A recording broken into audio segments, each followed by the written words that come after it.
টানা 4 মাসের চিকিৎসা ও বিশ্রাম শেষে 5 মে দেশে ফিরছেন বেগম খালেদা জিয়া। সঙ্গে নিয়ে আসছেন 2 পুত্রবধূকে। কিন্তু ছেলে তারেক রহমান আসবেন কবে, তা নিয়েই প্রশ্ন এখন রাজনৈতিক অঙ্গনে।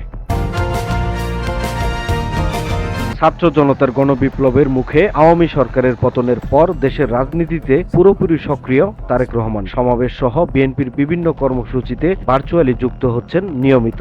অন্তর্বর্তী সরকার রাষ্ট্র সংস্কার সহ দলের পরিকল্পনা নিয়েও জানাচ্ছেন অবস্থান, যার সবকিছু লন্ডনে বসেই নিয়ন্ত্রণ করছেন তিনি। কিন্তু সব মামলা থেকে খালাস পেয়েও তারেক রহমান কবে দেশে ফিরবেন তা নিয়ে প্রশ্ন ছিল দলের নেতাকর্মীদের মনে। খবর রটেছিল ছেলেকে সঙ্গে নিয়েই দেশে ফিরবেন বেগম খালেদা জিয়া। আবার কেউ বলছেন বিএনপি ভোটে বিজয়ী হয়ে সরকার গঠন করলে দেশে ফিরে রাজনীতির হাল ধরবেন তারেক রহমান। এত সব গুঞ্জনের মাঝে হঠাৎ লন্ডনে থাকা তারেক রহমানের ঘনিষ্ঠ একটি সূত্র জানায়, ত্রয়োদশ নির্বাচনী তফসিল ঘোষণার পরেই দেশে ফিরতে পারেন তারেক রহমান।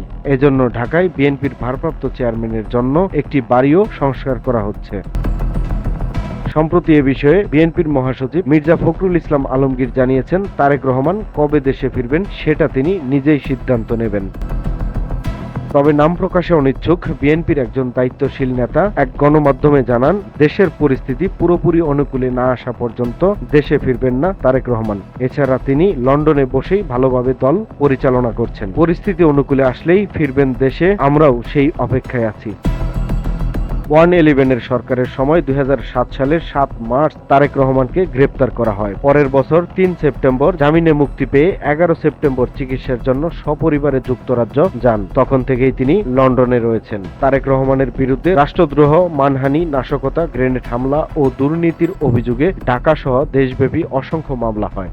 111 তত্ত্বাবধায়ক সরকার এবং পরবর্তী সময়ে আওয়ামী সরকার ক্ষমতায় আসার পর এসব মামলা দায়ের হয়। তবে সব মামলায় বেকসুর খালাসও পেয়েছেন তিনি।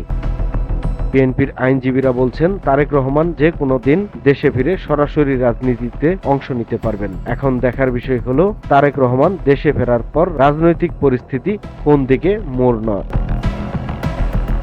সময়ের কলম, নিউজ ডেস্ক।